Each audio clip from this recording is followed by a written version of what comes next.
Bom, eu acho que um vídeo então teria que começar assim, né? Primeiramente, gostaria de me apresentar. Meu nome é Raiden de Freitas Hirata, ou também conhecido por muitos como Raiden.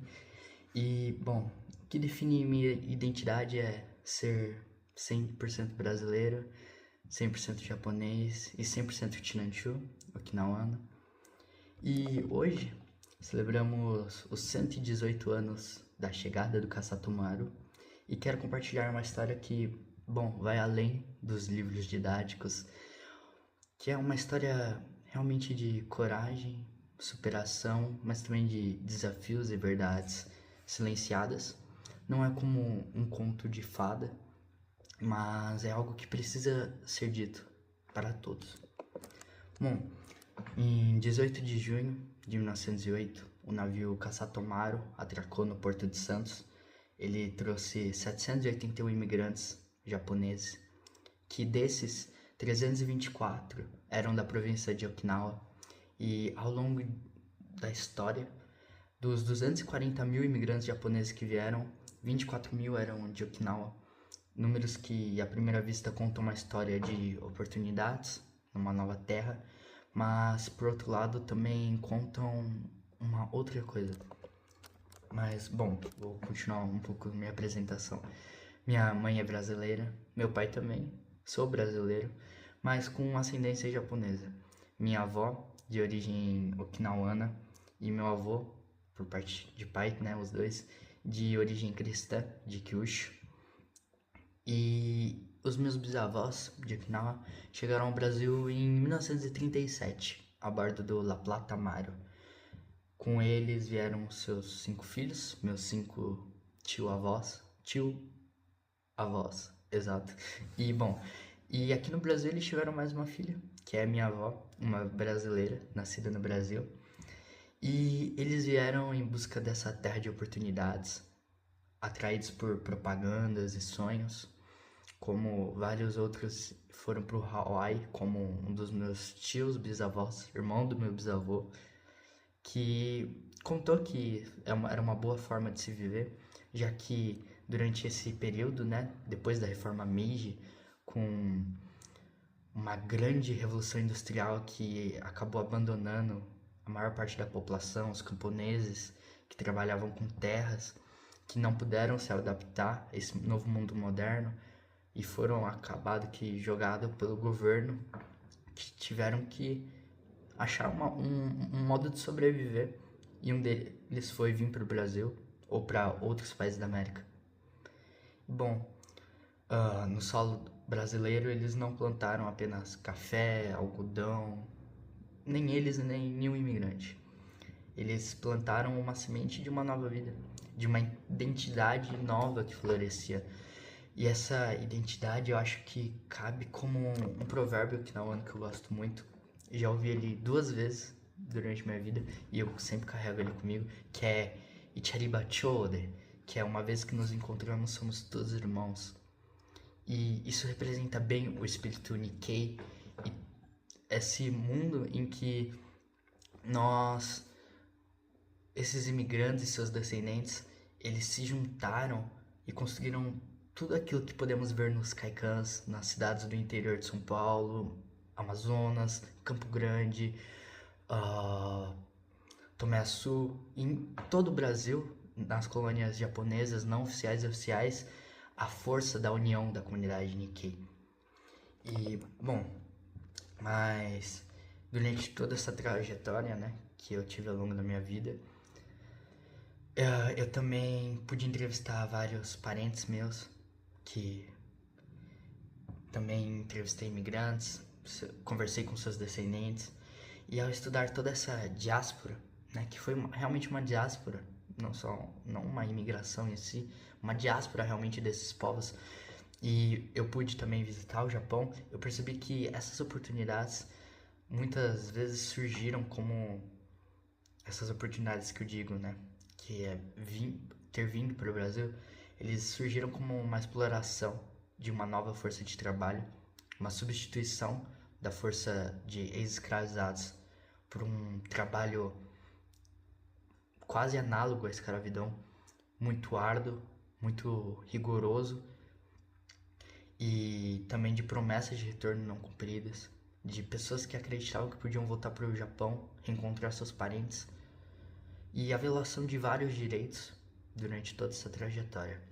Bom, são essas memórias oficiais e não oficiais que surgem em livros ou nas conversas que, quando se fala do Kasatomaru Maru, raramente se escuta sobre a colonização japonesa, sobre povos originários em Hokkaido, Okinawa, Coreia, em Ryukyu, que realizaram essas diásporas, ou até mesmo da servidão amarela, a branquitude no Brasil, sobre como fomos tratados, desprezados realmente como pessoas e vistos como apenas mão de obra.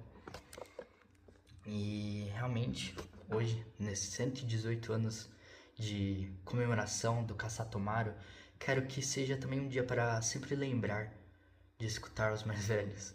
Parece uma conversa de nossa, parece meu pai falando, mas, bom, a gente pode escutar os mais velhos nas suas mãos, peles, rugas, é onde está a história. É onde estão os silêncios que habitam o nosso íntimo. É um silêncio de quem não podia falar japonês durante a guerra.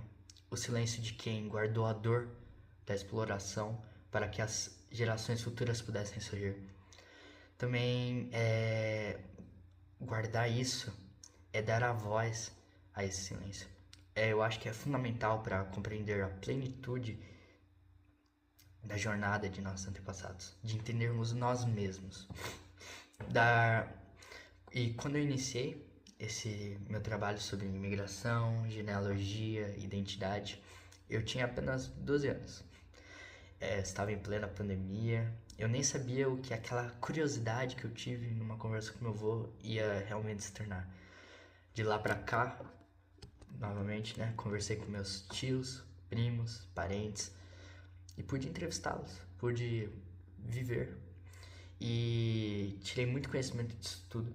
E me alegro de dizer que conheci 4 imigrantes, primos e meu tio avô, e eu pude ouvi-los e ver um pouco do que eles guardam com tanto carinho, que eu acredito que o que eu vi ainda não se compara à imensidão do que eles viveram. E bom, esse ano, com 17 anos ainda, eu fui ao Japão pelo intercâmbio da JICA, pelo programa de futura formação, pelo programa de formação de futura geração da comunidade Nikkei para ensino médio. E nossa, foi uma experiência em tanto. Conheci novos amigos, vi novas histórias, aprendi muito com pessoas, com um grande professor, Angelo Ishii, que falou sobre identidade. E bom, lá também eu pude aprender que as associações que nossos antepassados construíram nessa terra, que foi tão indiferente com eles em alguns momentos, né, foram feitos pela ajuda coletiva de todos para que fosse usado por todos. Quando você vai no seu Kaikan e olha aquelas paredes, olha todas aquelas pessoas que estão se voluntariando para estar ali, é um reflexo disso. Eu acredito nisso. E muitos dos nossos antepassados deram um apoio financeiro, braçal. E se você parar para pensar, é realmente o pouco que eles tinham, o pouco que eles economizaram nas lavouras para construir um gakko, um campo de esporte, o futuro, para que seus descendentes no Brasil tivessem educação, cultura e preservassem a identidade deles. E mesmo que durante a Segunda Guerra Mundial fôssemos nossos antepassados chacotados, alvos de racismo, xenofobia, preconceitos adversos, campos de concentração, uma indiferença total da população brasileira, nós perseveramos.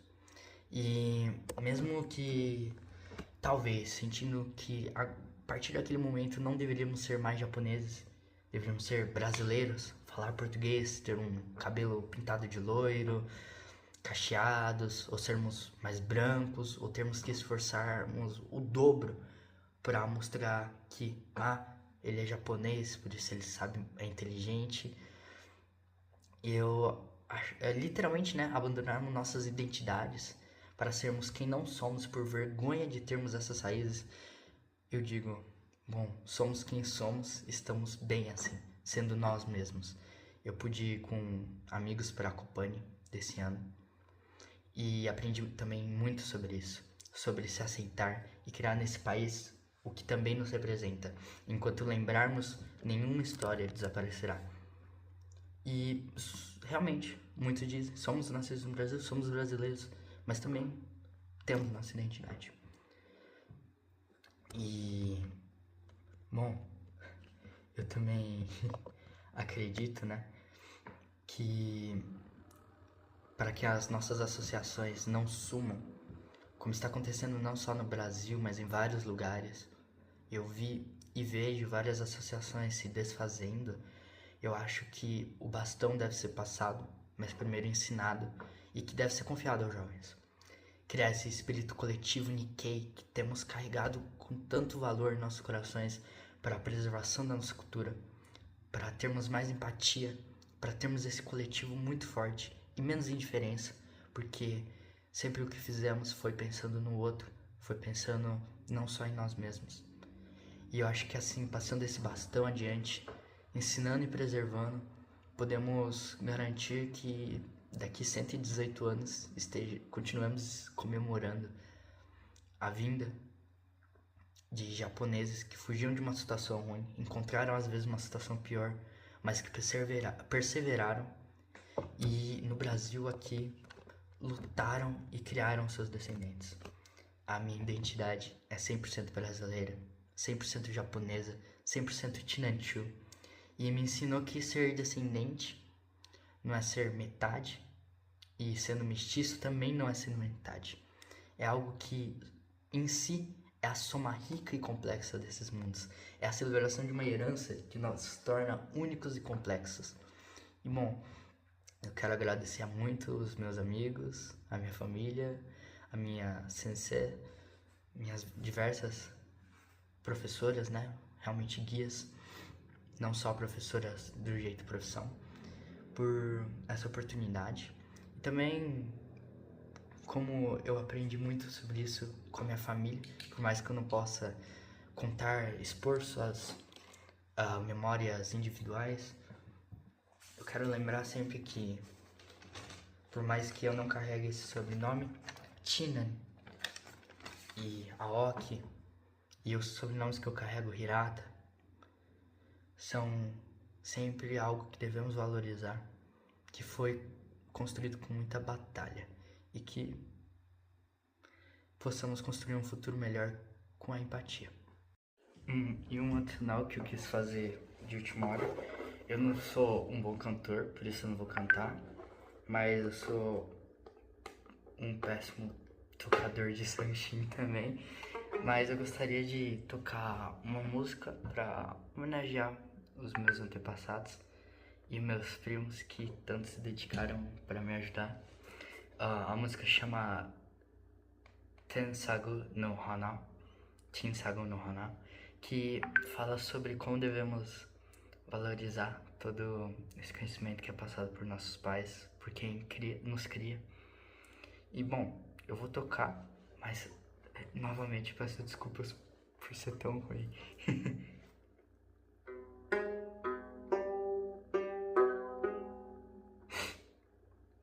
1, 2, 3.